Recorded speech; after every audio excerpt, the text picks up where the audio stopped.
Hello ছোট্ট সোনামণিরা, ছবি দেখে মজা করব। আজ আমরা গৃহপালিত প্রাণীদের নাম ইংরেজিতে শিখে নেব। দেখো, এটা কুকুর, ইংরেজিতে বলে ডগ। ডগ মানে কুকুর। দেখো, এটা বিড়াল, ইংরেজিতে বলে ক্যাট। ক্যাট মানে বিড়াল। দেখো, এটা ছাগল, ইংরেজিতে বলে গট। গট মানে ছাগল। দেখো, এটা গরু, ইংরেজিতে বলে কাউ। কাউ মানে গরু। দেখো, এটা মহিষ, ইংরেজিতে বলে বাফেলো। বাফেলো মানে মহিষ।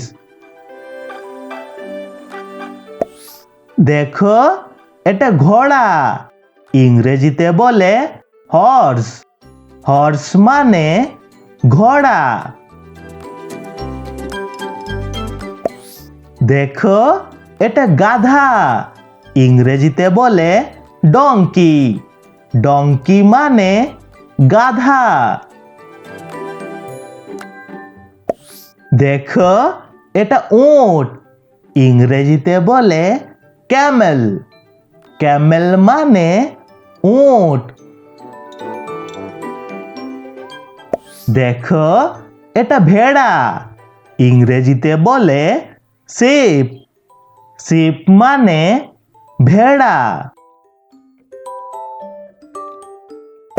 দেখো, এটা মুরগি, ইংরেজিতে বলে হ্যান।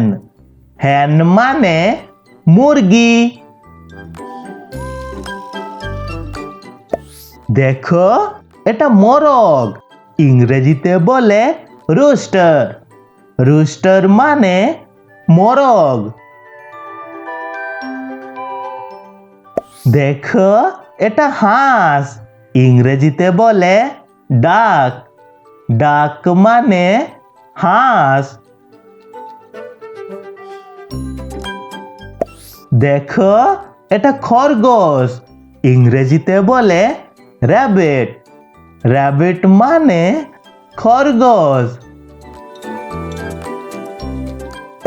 দেখো, এটা শূকর, ইংরেজিতে বলে পিগ।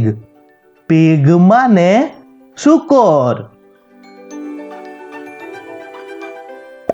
দেখো, এটা পায়রা, ইংরেজিতে বলে পিজন। পিজন মানে পায়রা। দেখো, এটা টিয়া পাখি, ইংরেজিতে বলে প্যারট। প্যারট মানে টিয়া পাখি বা তোতা পাখি। দেখো, এটা রাজহাঁস, ইংরেজিতে বলে সোয়ান। সোয়ান মানে রাজহাঁস। দেখো, এটা ইঁদুর, ইংরেজিতে বলে মাউস। মাউস মানে ইঁদুর। দেখো, এটা খচ্চর, ইংরেজিতে বলে মিউল। মিউল মানে খচ্চর। দেখো, এটা বাছুর, ইংরেজিতে বলে কালফ। কালফ মানে বাছুর। দেখো, এটা বলদ, ইংরেজিতে বলে অক্স। অক্স মানে বলদ। দেখো, এটা পাতিহাঁস, ইংরেজিতে বলে গোস। গোস মানে পাতিহাঁস। দেখো, এটা বকনা বাছুর, ইংরেজিতে বলে হাইফার। হাইফার মানে বকনা বাছুর।